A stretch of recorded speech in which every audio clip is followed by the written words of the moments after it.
BirdNote presents. From BirdNote, this is Bring Birds Back. I'm Tenijah Hamilton. This show is all about the ways we can help protect birds, and we try to focus on simple, achievable actions. But at the same time, the challenges facing birds are huge. There are these systemic problems that need to be addressed in a way no individual can. So, what are we supposed to do? Well, there's one place where individual action and systemic change come together, and we might not always like it, but that place is politics. It's not for everyone, I know, but it is for my friend Tykee James. His job is advocating for birds and wildlife in Washington, D.C. And I get it, y'all. It feels like it is almost impossible to get anything done in Washington these days. But there's at least one place that people from both sides of the aisle on Capitol Hill get together and think about the environment. At the monthly bird walks Tykee holds for congresspeople and their staffers. Tykee and I talked about his birding events, how birds can bring people together, a promising piece of legislation that he wants to see over the finish line, and some top-tier corny jokes. We sent a producer to join Tykee for one of these events. Nice to meet you, Jonathan. Great to see you. I'm Tykee. I'm Naomi. How are you? Heads up that we had some technical difficulties recording our interview. So for some sections, we had to use Tykee's backup phone audio. Sorry about that. I promise, though, the conversation is super worth it. All right, let's dive in. So, Tykee, I'm so excited to have you here today.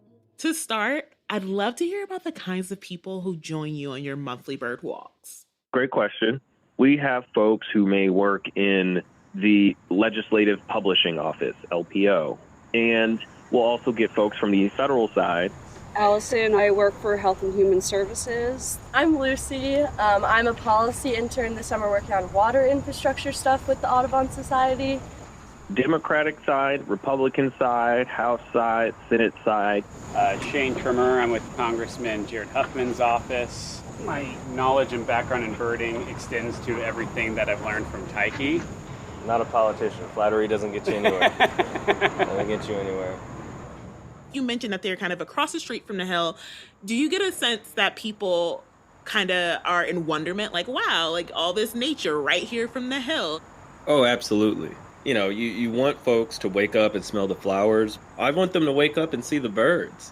These are folks who have worked with or for a member of Congress on Capitol Hill for sometimes just a couple months because their member just got elected and so they just got a job. Sometimes 10 or 12 years. They have not been to the park immediately adjacent to Capitol Hill called Bathaldi Park.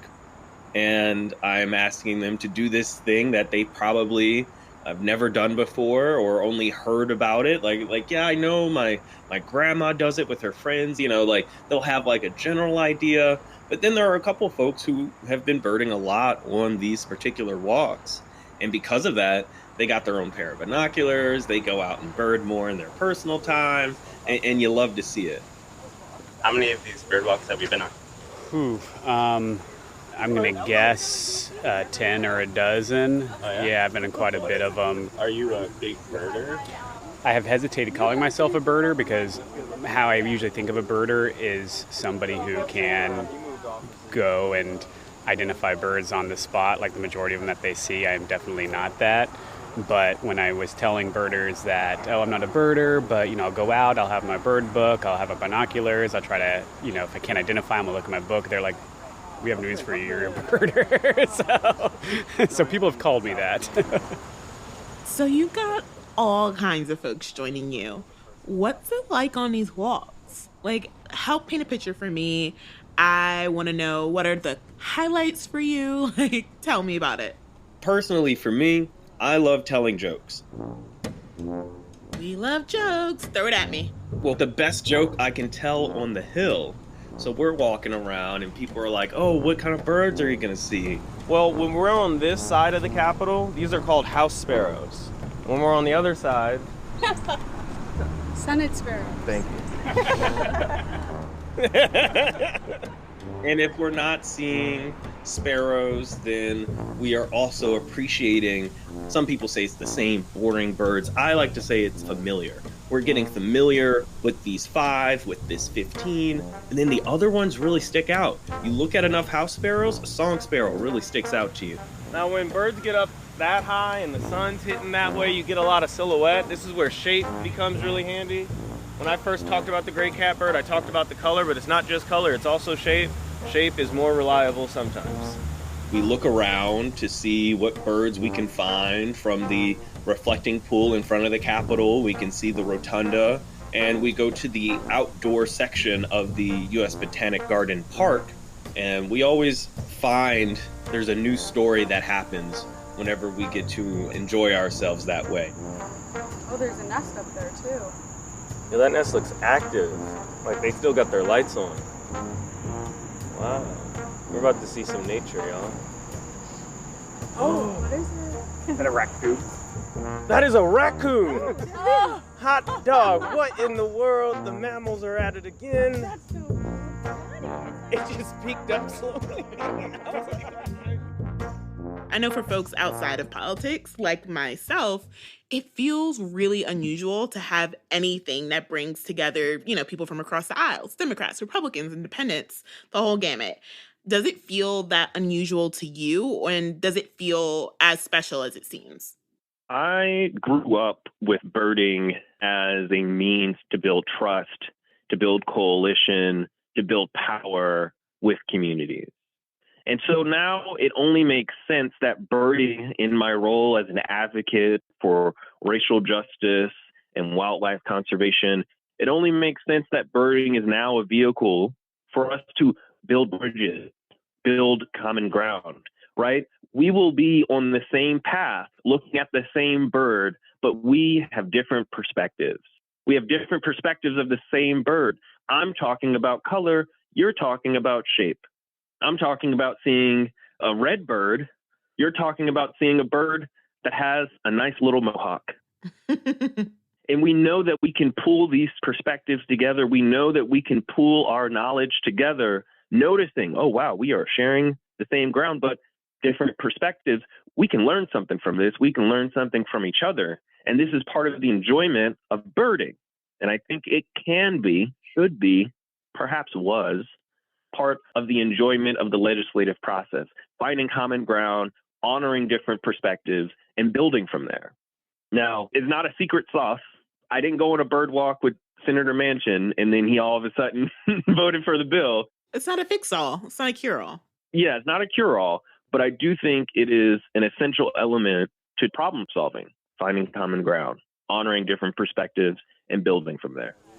Bipartisan cooperation in the halls of Congress has been slim to none, and so it is great to have these opportunities where we can do stuff outside of work hours, where we do have these moments of common interest. And migratory birds don't have political districts or boundaries, and birders that they're going to be just as interested in traveling to Republican just as much as they're going to Democratic districts. Your work is advocating for these birds and wildlife, but these walks aren't explicitly political, right? Like, you're not spending the hour hyping particular legislation. It's, like you said, it's for building community. So how do you know what kind of impact these are having? Like, do you have any direct success stories, or have people kind of come to you after the fact, talking about their time on the walks? People politic on the bird walks for sure. It is more casual than one might think. We're walking around, I'm pointing at buildings, I'm pointing at features of infrastructure where we might be able to see a bird. Someone brings up the windows. We talk about bird-safe buildings, which is a piece of legislation that this staffer's boss introduced, Mike Quigley, and then spoke to another staffer and remarked, I think your boss should be on this bill, because we talked about this before. And lo and behold, when you look at the co-sponsorship list after, there's a new member. But right now, let us enjoy the birds first. Then we'll talk bills. And we do see ducks, so there's plenty of bills out there. Ugh, goodness. Whew. So I'd love to move into the how. Like, how did this even happen? How did you come up with this? How did you get it started? Government affairs is a term to describe federal engagement. We're building relationships with people on the Hill, decision makers, power brokers. And that's kind of like community engagement. And what's the best way to build community? Well, in my experience, we make space to talk about birds. Because if we can talk about birds, we can talk about anything. Whether it's a story that's told vicariously, or from their personal experience, or from the last time that we went birding. Because so much of that refuels me and reminds me why I wake up early, why I stay up late, why I worry about the things that I'm worried about, so that one day the power that we build will build a better world is all about these stories. And I want to say for the folks at home, you could do this too. You can take for city council on a bird walk. You can take for state representative and their staff out on a bird walk. You can do this too. And it is so important that that happens locally, that that happens in the neighborhoods that they're working in the neighborhoods that you live in the places that you all care about. As beautiful as DC is, 99% of the people on my walk are not from DC. I think there's a space and time for it, of course, and because of the political nature of DC being a district and not a state, another conversation for another time, we make it make sense, but it makes sense because it's local. In the same way that birds are local everywhere, stories about birds are local everywhere. And the people that are there for those stories, the people that are there to enjoy the space to share those stories, are just the building blocks of an effective movement, are just the building blocks of what it will take to advance that important piece of conservation legislation. And on the federal level, in this context, we're talking about Recovering America's Wildlife Act. After the break, we're going to leave the bird walk and dig in more to that bill, Recovering America's Wildlife Act, and how it could be a game changer for conservation. And we'll talk about more ways we can all get involved in helping our bird friends, regardless of where we are. Stick around.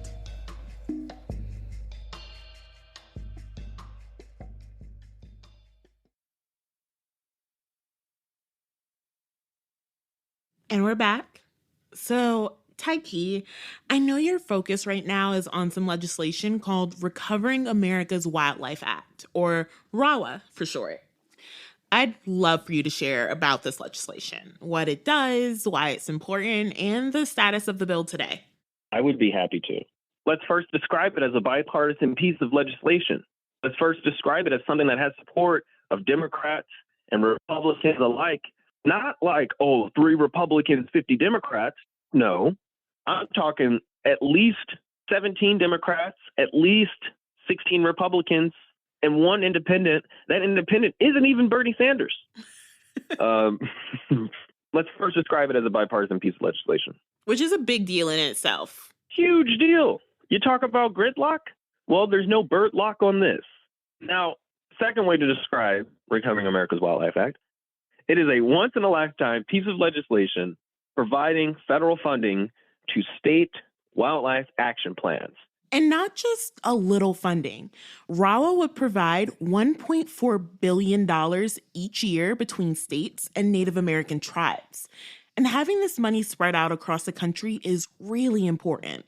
These state wildlife action plans are informed by people all across your state and looks into the future, not 1 year from now, not just 5 years from now. We're talking 10, 25 years from now. And you got to have some money to do it. And states are very different in how they make funds available for state wildlife action plans. Some states are a little better than others. So providing some federal funding so that every state can get some help in drafting and then delivering their state wildlife action plan will be tremendously beneficial to generations yet to come. And it's important to note that, of course, there are political boundaries that make it so that this state wildlife action plan is doing this and that one is doing this, and they may conflict with each other. They say don't mess with Texas. Well, every species ever doesn't know that. They mess with everywhere. They fly, they crawl, They swim without regard to a passport, an ID, a residency approval. They don't care. Political boundaries are irrelevant to wildlife. We're the only things that care about political boundaries, you know? Yeah, exactly. And it's not only that all the states would get funding, but that Native American tribes would also get funding for conservation efforts. Can you tell me about the significance of that? So the about 570 federally recognized tribes manage nearly 140 million acres, affecting over 500 species that are listed as threatened or endangered. But the reality is the federal laws that are passed in Congress often exclude tribal nations, especially when it comes down to federal funding. Tribal wildlife grants through the Fish and Wildlife Service provide some funding currently, but those grants cannot exceed over $200,000, which is not a lot of money to work with when you're working on the scales. So the fact that Recovering America's Wildlife would provide $97.5 million annually is an historic step in the right direction, which I think is very meaningful. So, as of this recording, RAWA got bipartisan support and passed the House. And Tykee mentioned how it has 42 senators co-sponsoring the bill, but it doesn't have the 60 votes it needs to pass in the Senate just yet. Tykee wants to see RAWA pass before the election, while politicians still have motivation to get things done, when there's job security at stake. So, with that in mind, here's what you can do to help get RAWA across the finish line. Well, if you're listening to this, I know you're really smart. I know you have really good taste. And I know you want to bring birds back. So if you want RAWA to be voted on in the Senate, to be passed, to then go on to the White House to be signed, then tell your senators today, I want to see that bill on the floor.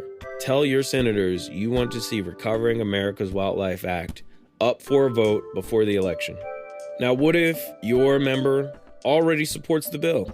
That's okay. If they support it, say thank you. And if your senator does not support the bill, tell them why, as a voter, as their constituent, why it's important to you. Tell them why you want to bring birds back. Why are you a birder? Tell them what it means to recover birds, knowing that 3 billion have been lost since 1970. You end the phone call with, and that is why I want the senator to support this bill. But lead with why this is so important to you. As a constituent, they need that. That is their bread and butter justification for everything that they do as an elected official, because that describes their job security. If they lose touch with how important something is to their voters, then they lose touch with their job security. Because that's the reason that they vote. That's the reason that they keep their job. It's because they say, my voters told me. Be the voters that tell them what they need to hear, not only why they need to be a co-sponsor, but why they need to vote for the bill. I think this is our year. I think this is our time. I think Recovering America's Wildlife Act can pass. We are literally on the edge of glory. Absolutely. And I love that part about be the people that tell them. Be the constituents that tells them that this is what you demand of them, because you have the power to demand things of your elected representatives. So let's make sure we do that and we use that power. RAWA seems really promising, and I'm so glad that you just gave us those steps that we can do to help push it forward. But I'm curious about the other ways that you think that people can help birds. How can we all be useful in making a difference for our little feathered friends? Making a difference for our little feathered friends, our little avian homies. I would say look at how conservation projects can help job development, building green, building smart, wildlife-friendly infrastructure, as well as energy-efficient infrastructure. These things can be very tied with one another. And I think the creativity around how that looks needs to come from a local perspective. And far too often, especially when we leave things to who we think might know better, we see that common problems exist in different places. I would say look at how designing of green spaces and the benefits thereof need to be designed with the intention to be equitable and not the hope to be equitable. I think that you should always look at how conservation projects lead to jobs, and not just jobs in outreach or grassroots, but jobs that set you up for careers, jobs that have a huge vision, a meaningful vision for what a successful day at work looks like. For me, it was recognizing that it wasn't just the bird in the tree, but it was the tree in the habitat and the habitat's shared history of the neighborhood. And of course, having community co-authorship, not I have this proposal, please tell me what you think. I'm going to go forward with it regardless. No, here's the first draft. You can co-author this because it's our first draft. And that's truly what an empowered community building looks like. There are no issues too small. There are no issues too local. It's just a matter of how do you build power? How do you build that durable political will so that you can achieve meaningful differences in people's lives? Awesome. So, Tykee, you've talked about communities joining together and building power, right? And I want to end the show talking about the difference between influence and power, which is something that I've heard you talk about before. So can you break that down for me? I'd be happy to. Influence may allow you to move around a couple things, but power makes the difference in getting someone to do something that they would not want to do. If I have a relationship with a member of Congress, I might have some influence. As an individual, I might have influence with that member. Hey, member of Congress, I know you like birds. You should support the Recovering America's Wildlife Act. I'm using my influence to advance a legislative outcome. This is a particular example. If I had power, it is not as an individual do I have that power. It is me in a collective that builds that power and then demonstrates it. So, member of Congress, you won by 600 votes in your last election. Me and 601 of my other friends want you to vote for this bill. If you do not do what we're asking you to do, you can observe how that power being demonstrated will take away the thing that you want most to keep your job security as a member of Congress. I should say, too, individuals have power like a member of Congress. A member of Congress has the power to say, no, I don't want to introduce this bill. No, I don't want a Supreme Court justice. No, I don't want climate legislation. They have the power to say that, but we can build more power to get them to change their mind. Tykee, I'm so grateful for your time. You've been a really incredible guest. You are so knowledgeable and funny, may I add. You got me a couple times. Will it get me everywhere? Okay. Will it get Rawa passed? Will it get Rawa passed? Right. I wish I was funny enough to get passed. Like, remember the Congress? They're like, oh man, that Tykee feller, he's pretty funny. Let's just pass this bill, get him out of here. Tykee James is a senior government affairs representative at the Wilderness Society in DC. And he would love for you to go online and see if both of your senators are co-sponsors of Recovering America's Wildlife Act. You might be genuinely surprised to see who is or who isn't already on board. Our producer, Mark, he lives in Mississippi, and he was really surprised to see that both of his senators are co-sponsors, while Tykee mentioned that Bernie Sanders is not yet signed on. So, Vermonters, go call your guy. Go call your guy. This is to say, don't assume anyone's position on RAWA. Find out, and then thank them for their support, or tell the story for why a bill like RAWA is important to you. If you're nervous about cold calling your elected official, use a script or write down what you want to say so you don't get flustered. It really helps. And you can always send an email. The birds, they don't have phones. They can't use emails. So we got to do it for them. We've got links to this and so much more on our website, birdnote.org. Bring Birds Back is produced by Mark Bramhill and me, Tenijah Hamilton. Our production assistant is Sam Johnson, and our fact checker is Connor Guerin. Our content director and editor this season is Allison Wilson. Danny Greenwald was our field producer in DC for the birding trip. Music is by Cosmos Sheldrake, Blue Dot Sessions, and Sam Johnson.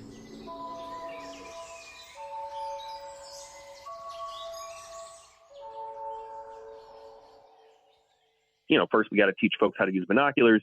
We scanned the buildings, and one time we saw an attempted murder on top of Health and Human Services. Oh, that's intense. A little deep, little dark. Yeah, 2 crows just sitting up there, and it's just like, Tykee. wow, look at those crows. It's building towards a full murder, and I have to keep sharp.